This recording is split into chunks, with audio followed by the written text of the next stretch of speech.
Hello everyone and welcome back to Chronos plays Persona 4 Arena Ultimax. Today we are actually going to jump right back into battle with Shadow Yukiko, and I guess I'll use Labris. I'm really bad with Labris. I could use Yukari because they're both kind of ranged, aren't they? You could have a range off.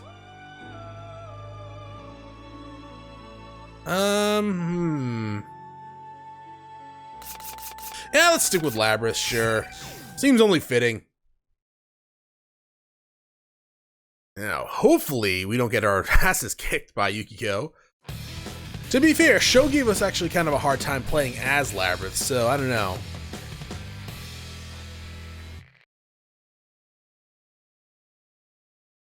Final. Okay. Oh, you stop trying to get me at range. What do you mean that hit me? How do you like that? Apparently you liked it a lot because you're just kicking my ass now. Nope. There we go. From the back. Sure you can. I pressed X. That was the worst mistake. What do you mean? There. Can we Oh, you son of a bitch. You hit me in the air? Oh, you are actually Yukiko. I'm mad. I'm mad, Yukiko. And you wouldn't like me when I'm a bull. Oh, you done, son? Done? All right, that wasn't too bad. That was close. Why are you saying we? You didn't do shit. I did all the work.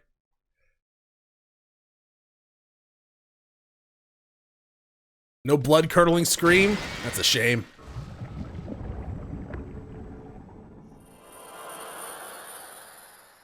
We don't even give the fallen shadow a second glance as we rush to where Mitsuru-san is hanging on the cross. Poor Shadow Yukiko. The sturdy lock gives us some trouble, but we finally manage to get Mitsuru-san down, and the atmosphere among us becomes more cheerful. Though Mitsuru-san was quite disabled, she quickly regains consciousness. Labris. Everyone. Mitsuru-san looks relieved for a moment after seeing our faces, but she seems to have quickly reached an understanding. Her expression quickly turns meek as she apologizes to us. I'm sorry. My judgment was flawed. I'm responsible for all of this. Well, technically it's the limo driver that's responsible for this. Geez, there you go again with that stuff. Still, I'm really glad you're okay. Thank you. It's all thanks to you. Me, yes. It is all thanks to me. Oh, Fuka's safe too. She's headed this way from somewhere else right now, though. Yeah, she's fucking stuff up along the way. I see you managed to find Yukari-san, Junpei-san. Hey, Ken? Man, you've grown. I mean, of course I did. It's all going according to plan. Wait, what? But I heard that you fell asleep on your train and ended up here by accident. You never change, do you? Well, at least he's here. It seems that the auxiliary staff, like Yukari-san, haven't seen Mitsuru-san and Akihiko-san in a while, so they have sentimental expressions as they greet each other. The stick look on Mitsuru-san's face slowly begins to melt away. I was worried about Yukun and his friends after they were hurt, but they seem to be recovering as well. I'm so glad Yukun and the others approached me. Labris! I'm so glad you came. I thought we were done for.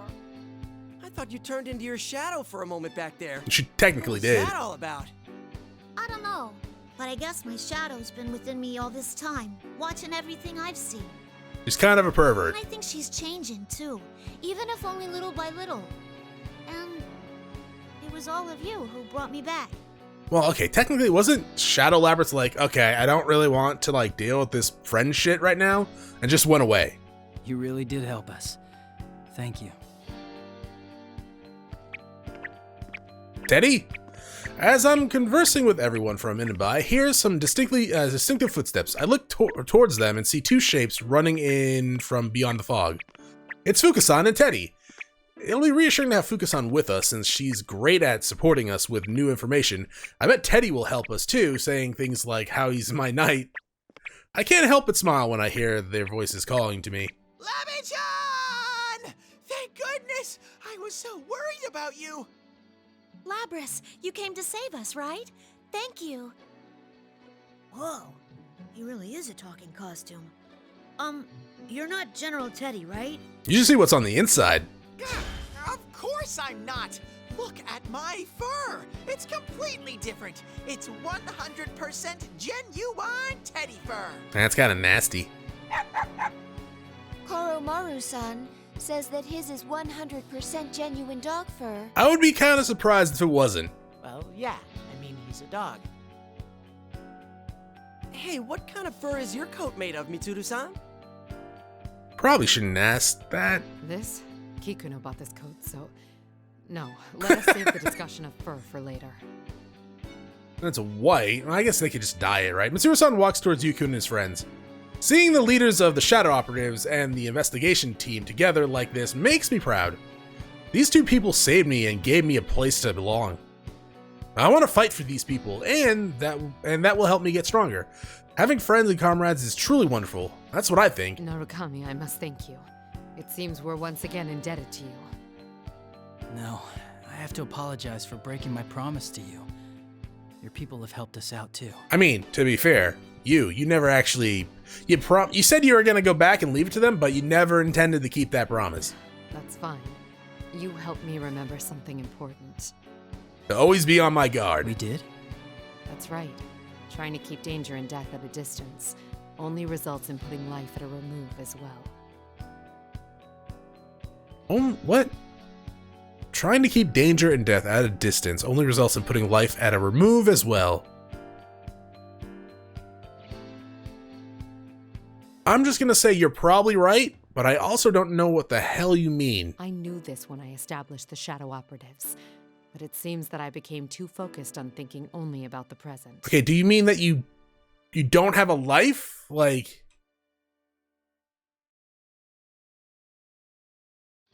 I don't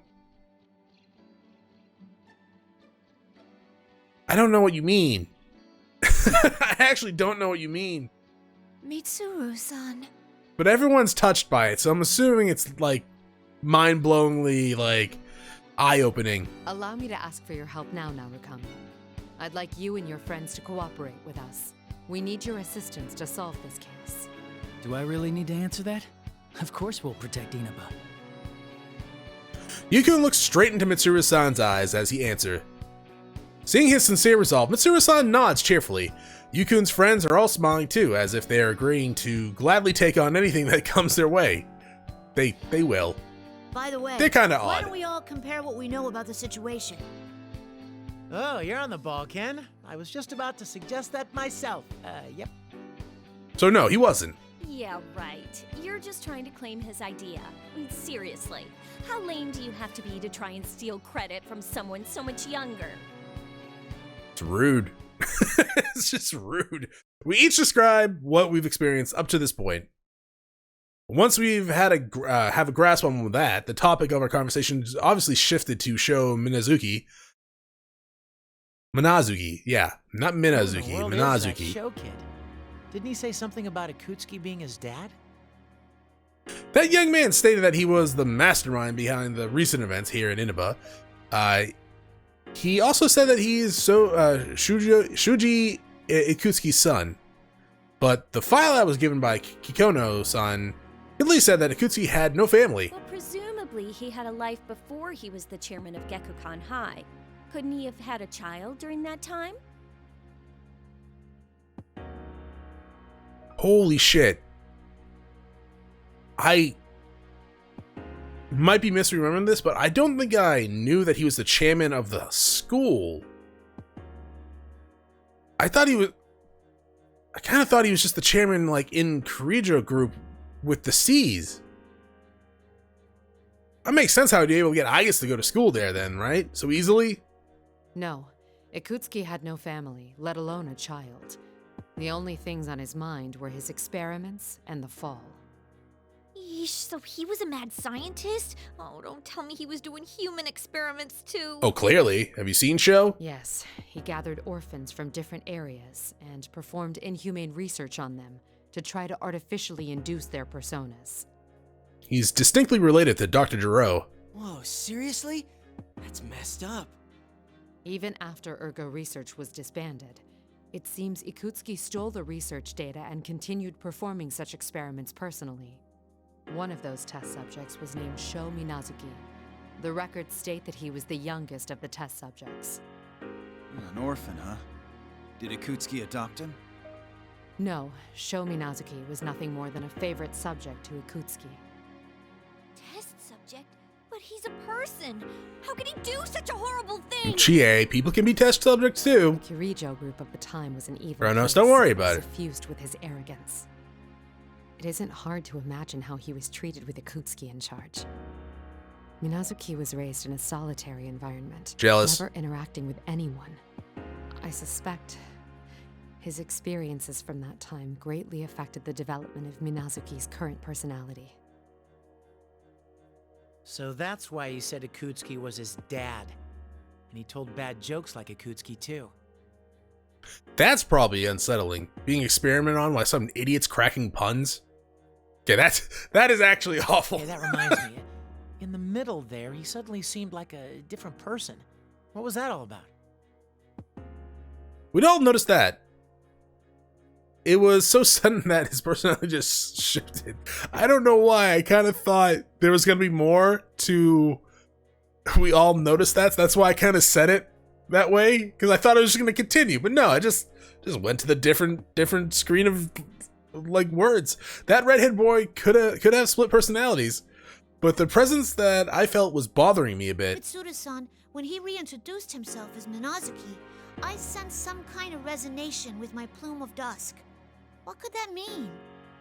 There is no information on that. The same goes for the power he had when his eyes turned red.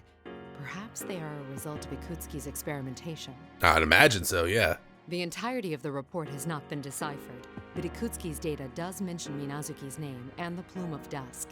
Kikuno's decoding it now. Oh, I have it too. Kikuno-san entrusted me with it because it was an emergency. Ah, that's fine.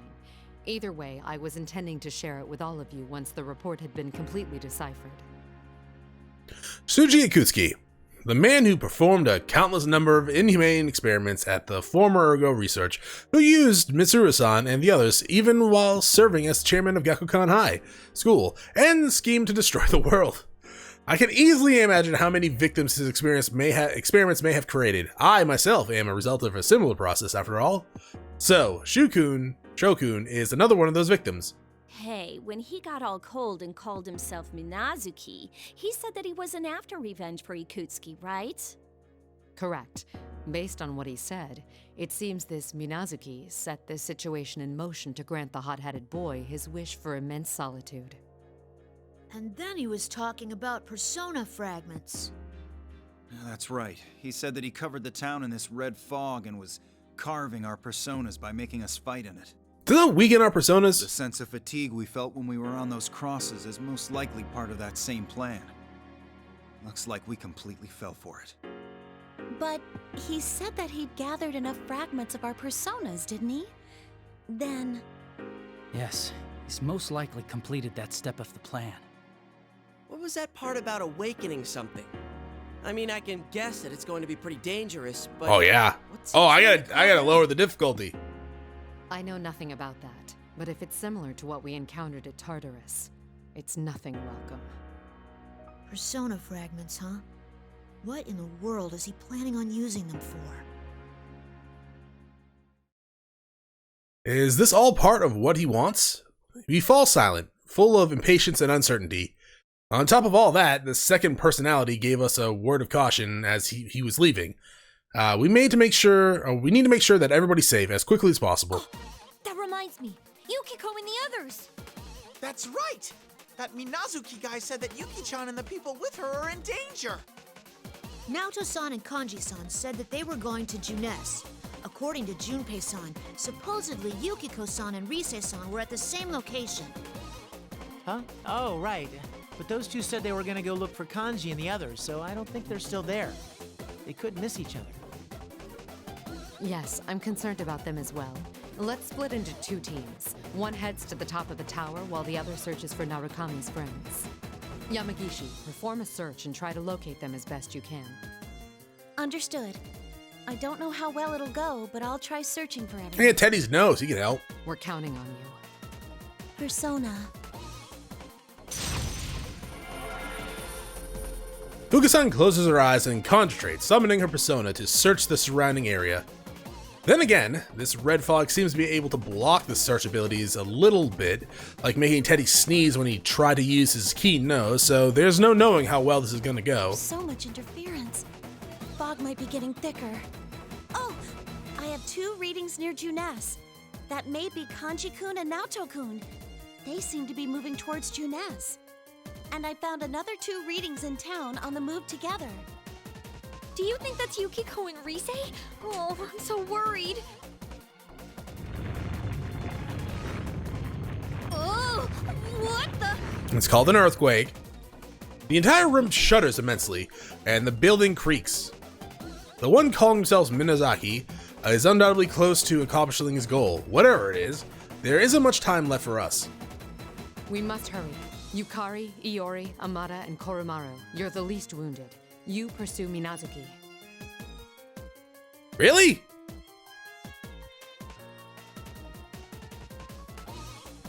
Okay. I guess. Right! I will go with Akihiko and Aigis to rescue Narukami's friends. Understood. Yamagishi, you remain here and back us up. Narukami's group, you're all too exhausted. I ask that you remain here. But sir, you literally just got off the cross. I'll do everything I can to assist you. Whoa, seriously? Will... No, we should stay here. Fukusan needs someone to protect her as well. Hey, what about me? I'm perfect. Mitsuru-san, Teddy's got a great nose, so I Debatable. think he'll at least be of some Actually debatable in Please this let him help fog. you find our friends. Some use? How rude. I'm totally useful. My babe dar is up and running. I see. That's promising. Well then, you can assist us, Teddy. Mitsuru-san, the school and this town have both turned into labyrinths. It would be unproductive for us to search the town all in one group. Yeah, Aegis is right. If we're all caught together again, things will get worse. Let's split into 2 teams to search faster. All right. Okay. I can provide So- some guidance as well. Aigis and Teddy, you partner up. Akihiko and I will go together. I'm guessing we're going to see 2 sides to this then, because I'm pretty Once sure. you meet with Narukami's friends, head for Junes. We'll regroup there and secure the area. Yeah, I'm pretty sure when we looked at the cards on the main page, there were still 2 paths left. Ooh, I get to be alone with Ai-chan? Their bodies were artificial, but their love was real. Teddy, Okay, I'm in. your body's not artificial, man. I can tell that Mitsuru-san's leadership and quick decision-making have given everyone's morale boost. Of course, her strength stems from her deep care for her friends and comrades. All of our anxieties and patience disappears, as if it had never existed, and we're filled with renewed determination. We all wish to protect this world. Mitsuru-san approaches me. Labrys, I should ask you this now. What do you think about that young man, Sho Minazuki? Well, I know we can't let him destroy the world and all, but I think he's the same as me. I want to see him one more time and try to talk to him. Just like you all saved me, I want to save Sho. Okay, but you weren't actually in, you weren't actually, in control of yourself during the whole part? Like, you didn't even know you were a robot girl with a shadow for, most of the arena story? I still think we should stab Sho. Just a little bit. Just a little bit. So he doesn't get away.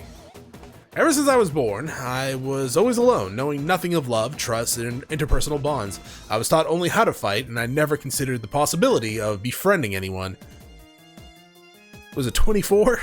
Was it 24? The lady that befriended you and, taught you how to pretty much be a person for the most part? Rolling in her goddamn grave right now. That young man, Sho Minazuki, is exactly how I once was. That's right, and if that's the case, I should be able to save Shokun the same way I was saved. Very well. I want you to pursue Minazuki as well. I'm counting on you, Lapis. Okay. With each of us giving a duty to perform, we promise to reunite once the case has been solved and rush from the room. The occasional tremors causing the building to tremble ominously are becoming more and more frequent, as if giving us an audible countdown to the end of the world.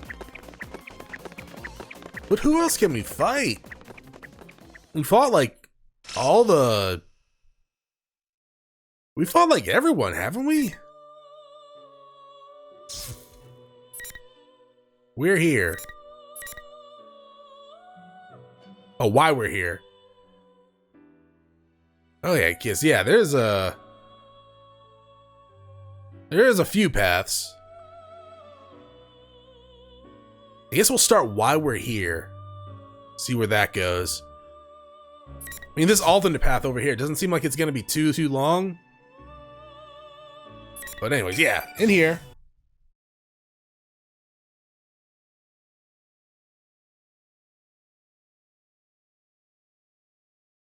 After seeing my companions off, I concentrate and find everyone's locations.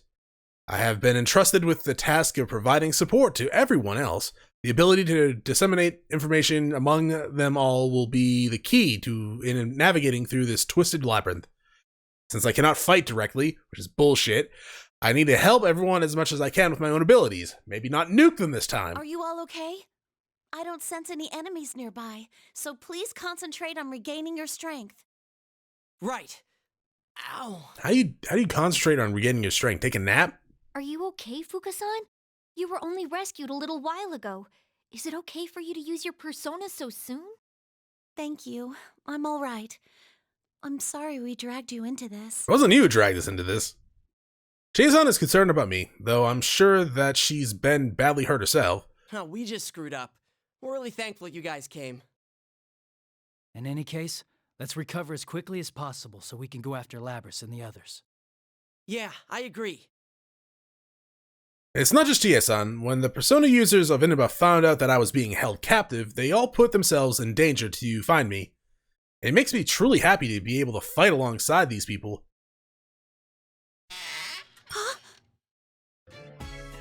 Without warning, one of the caskets in the rooms opens with a creak and a tall man steps out of it. Blue clothes, silver hair, golden eyes. Who in the world is he? I can sense his power, but I feel no hostility from him. He doesn't seem to be a shadow.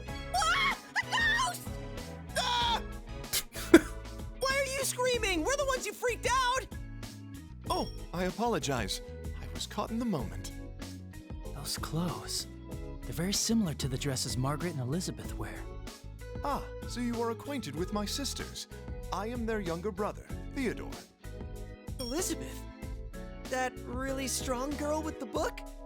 What's her family doing here? Well, he's probably still looking for Cola if I had to take a guess. Well, my sister has given me a task, so I've come to the world outside. But along the way, I sensed the presence of Elizabeth nearby. And that's how you came out of this coffin? What kind of horror flick did we walk into? Also, how'd you get into the coffin? Elizabeth is close by?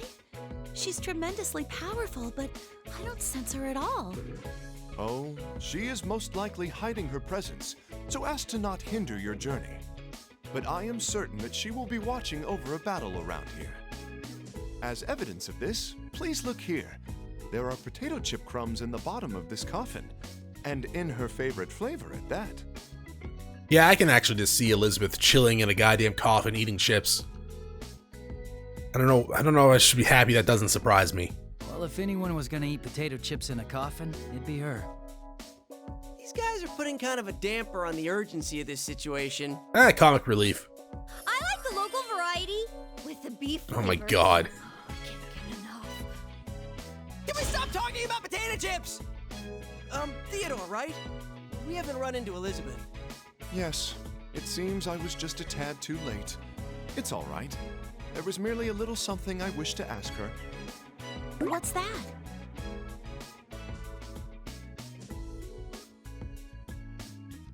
This is how Theodore's story goes. While out on an errand, Theodore saw a glimpse of his older sister Elizabeth. He then decided to follow her and eventually reached this tower. What he describes as being out on an errand during a situation like this seems odd, but Yukun seemed to understand and said that this man's sudden appearance makes sense if he's really related to the person he claims to be his sister, who he claims is his sister, yes. It seems that the man in blue is able to move about without being constrained by the rules that we've all been having trouble with. Could that be related to the way he feels different from everyone else? Theodore wandered around the room for a bit, but eventually he seems satisfied and comes back to us. Upon closer inspection, it seems you're all quite wounded. Forgive me for asking so brazenly, but why is it you continue to fight, even when you have been hurt to this extent? Why? I'm a little bewildered by the sudden question. What are we fighting this battle for? Are you asking why we're fighting? One moment, please. Theodore raises a hand to stop us, then furrows his brow in thought. Hearing it from you would be too easy. I see. Could my sister have given me this opportunity to see the outside world, to broaden my horizons? Seems like you need it. Are you alright? No. Please forgive me. It seems I have a great deal to learn for myself. I guess he's kind of reached a conclusion. Good for him. I'm sorry for causing you trouble. It seems this is a question I must answer on my own. Now, if you'll excuse me, I'll be taking my leave. Okay. Huh? You mean you're going back? Yes. This conversation with you has been highly significant. Please, excuse me. What the hell was that just now? I've got no idea, but...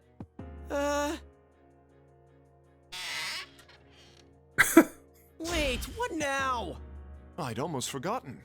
If you truly are in a great hurry to reach the top of this tower, then please make use of this door here.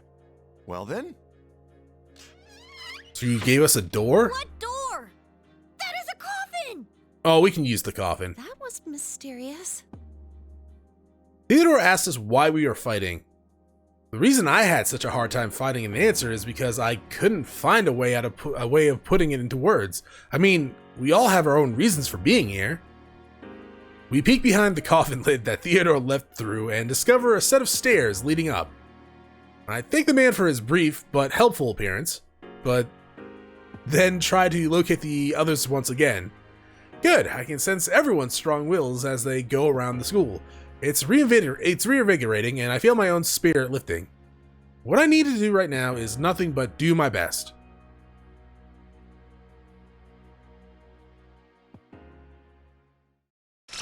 To be continued. Alright, so that's probably going to unlock the other ones.